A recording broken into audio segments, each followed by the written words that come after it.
Já, komið sæl aftur. Hér hjá mér sestur Gylfi Magnússon, dósent í hagfræði við Háskóla Íslands. Velkominn. Þakka. Kannski svona í tilefni þess að við erum að fjalla háskólann hérna í kvöld. Hvað finnst þér stöðu háskólans og heldur að háskólinn geti tekið við öllum þessum nemendum sem nú voru að sækja? Ég heldur reyndar að staða háskólans hafi verið nokkuð góð áður en þessar hamfarir hófust.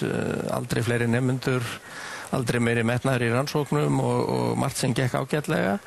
En háskólinn hafði nú eins og ekki digra sjóði og þeir hafa nú ekki vaxið við þetta allt saman, þannig að það verður talsvert átak fyrir háskólann að taka á móti þetta mörgum nemendum í viðbót. Erfitt að sjá hvernig það er hægt að gera án þess að fá eitthvað viðbóta fé, en það munu byggilega allir háskólamenn reyna að gera sitt besta til þess að þetta sé hægt. Segðu mér, við förum nú aðeins yfir svona síðustu skref í ákvarðanatöku á stjórnvöldum. Hvað segir þú sem hagfræðingur um það sem hefur gerst svona undanfarna vikur? Jú, það er auðvitað margt sem gerist mjög hratt og kannski ekki allar ákvarðanir sem hægt er að liggja yfir við þessar aðstæðu, þannig að það er auðvitað að gagnrýna að einhver mistök hafi orðið, en svona þegar litið er á heildina þá finnst mér þetta vera svona færast eitthvað til betri vegar. Það er svona komin einhver aðeins meiri ró á fjármálakerfið. Það er búið að opna einhver leiti fyrir gjaldeyrisviðskipti, þó það séu ennþá höft sem eru reynda mjög umdeilanleg. Þannig að það eru svona tekin einhver hænuskref í rétta átt og vonandi ekki mikið af mistökum á leiðinni. En hvað með svona það sem er að gerast inn í bönkunum bak við tjöldin? Óttast þú að þetta sé eins og kollegaðinn Jón Daníelsson og Jón Steinsson svona kjörumhverfi fyrir spillingu? Já, þetta er það örugglega, en þess vegna þarf einmitt að beita aðhaldi. Það þarf að reyna að hafa þetta ferli allt saman eins opið og hægt er, þannig að menn þurfi að gera samninga nánast fyrir opnum tjöldum og að vinna eftir skýrum og gegnsæjum starfsreglum, þannig að það sé ljóst ef að menn er að gera eitthvað óvenjulegt og það sé þátt að gagnrýna það.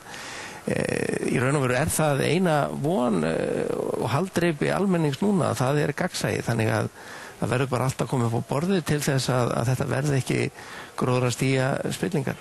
En óttast fólk það ekki mitt að almenningur trúir því einhvern veginn ekki að það sé gagnsæi í þessu og almenningur óttast að það sé og það ganga mjög miklar sögur um þessa spillingu. Ég hafa ekki stjórnvöldið með svolítið klikkað þarna?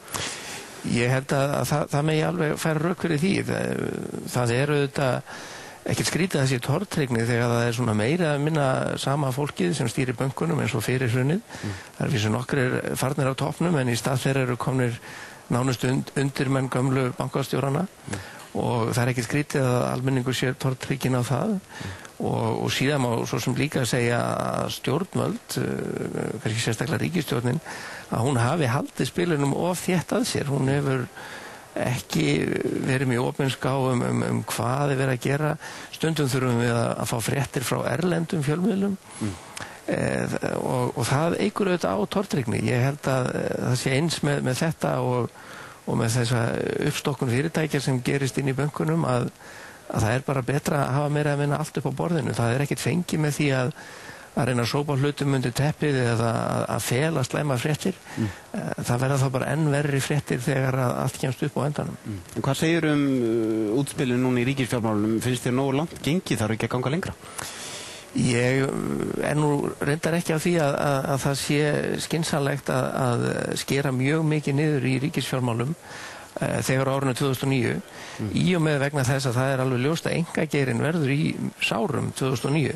Þannig að ef að opinberi geirinn dregur líka mikið saman að þá verður samdrátturinn í þjóðfélaginu heild dýpri heldur en að þarf að vera.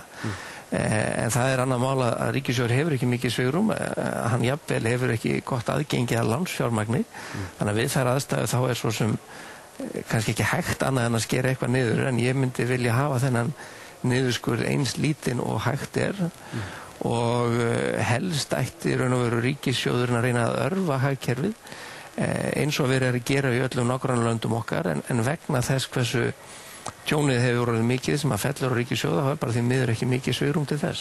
Stærsta málið akkurat núna eru kannski húsnæðismálin. Hvað finnst þér að eiga að gera í þeim málum? Þurfa ekki ríkisstjórnin að gefa það út bara að það fá allir að halda sínum húsum og að því það náttúrulega ekkert fengi með því að fara að setja þetta á nauðungur? Jú, það einmitt rétt. Það versta sem var að gera núna væri að fara að ganga í einhverjar harðar innheimtuaðgerðir, bjóða upp ofan af fólki og hrekja fólk í leiguhúsnæði eða félagslegri íbúðir jafnvel sem að býr núna í húsum sem eru yfirveðsett.